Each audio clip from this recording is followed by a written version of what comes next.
Hi folks, I've just made a video this afternoon because I've added a few battalions recently to the French. There's been quite a lot of basing going on of stuff that I'd rushed out for a game, but when I tend to rush things I forget about basing and things like that. So everything here is based up, and it includes my two recent battalions, which are the Foundry Fusiliers, and I'd done some 7 or 8 stands of those, and what I've added to that now is the Grenadiers and some casualties, which are periplastics. The Old Guard battalions I have, one in marching poses at the back there, and the one at the right, which you've already seen. These are Old Guard chasseurs as well, in a firing pose, so highly recommend the Victrix plastics because you can get 2 different looking battalions. Yeah, that's a big bonus. At the front here you might remember the Swiss. There's just some skirmishers. Thought they could be screening out the front with their parent battalion marching at the back there, with the Fusilier officer. He's on horseback there, and I think I've attached one to a battalion over here as well, but these could be your divisional commanders or whatever. For a command base or a complete army base, I've actually made this piece, but I've yet to polish it off. I might show that up a little bit closer actually. I'll just bring that up to the camera. And I had this in mind ever since receiving the marching drummer. I really wanted him to be marching alongside Napoleon, or past him should I say. And I'd painted up Napoleon previously, but I thought I had to make a proper base of him. So that's going to be Napoleon's command stand. That will be a total force commander, you could say. And I'll fill up the edges. I want to make a bit of a grassy mound where he's standing, just overlooking the battlefield, so just a little bit of filler in there and some grass, and really take my time making the scenic effects. And I've got the Old Guard artillery smack bang in the centre with a horse limber that Martin very generously gave me a big load of old lead Napoleonics, which I'll gradually work through over the next couple of years. It'll probably take me a long time to get through them, but he's very generous, and handy to have a little limber for the cannon. I think it's a 12-pounder. At the back there you can see the attached company of Grenadiers now. He's got a sapper in there. Just bring him up. Had a go at applying static grass with my new applicator straight from the straight onto some PVA, but it didn't work out very well, so I've gone out for some tufts and scatter as well. So that's one of the companies, and that's what I wanted to do, add these companies onto the actual Fusilier battalion. So I've got, coming onto 2 full battalions since a week or 2 ago, so that's really helped my Napoleonic army out. Just trying to delicately balance the camera. So yeah, I've got a good amount of forces now, I think. I need to add some voltigeurs to most of the battalions. Definitely the Fusilier battalions need, so I'd have, what we're looking at, 1 missing company there at the end, voltigeurs. So I need to attach that to the end. I do actually have them unpainted. I need to do those.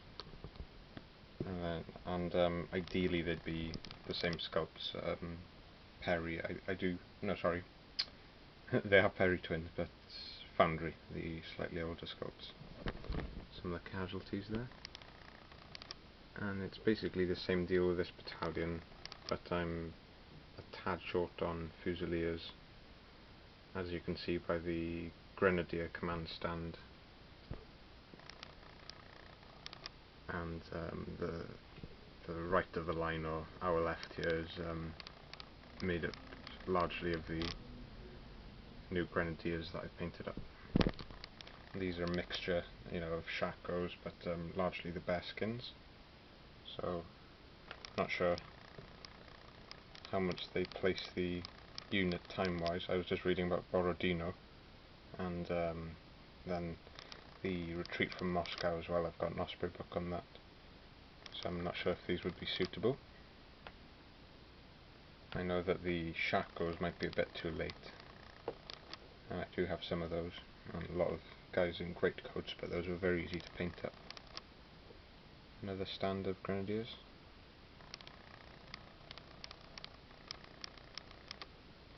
The idea with doing this many grenadiers was to be able to form a combined grenadier battalion, and I think I will be able to do that now.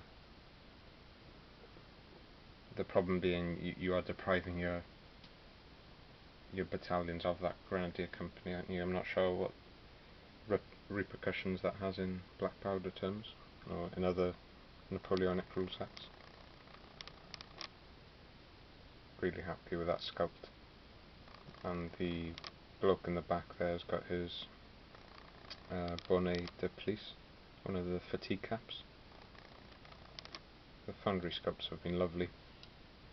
I thought I'd finish off the bases with just the odd blue flower tuft, because they've got dark blue in the uniform, so I thought something brighter would just set it off a little bit.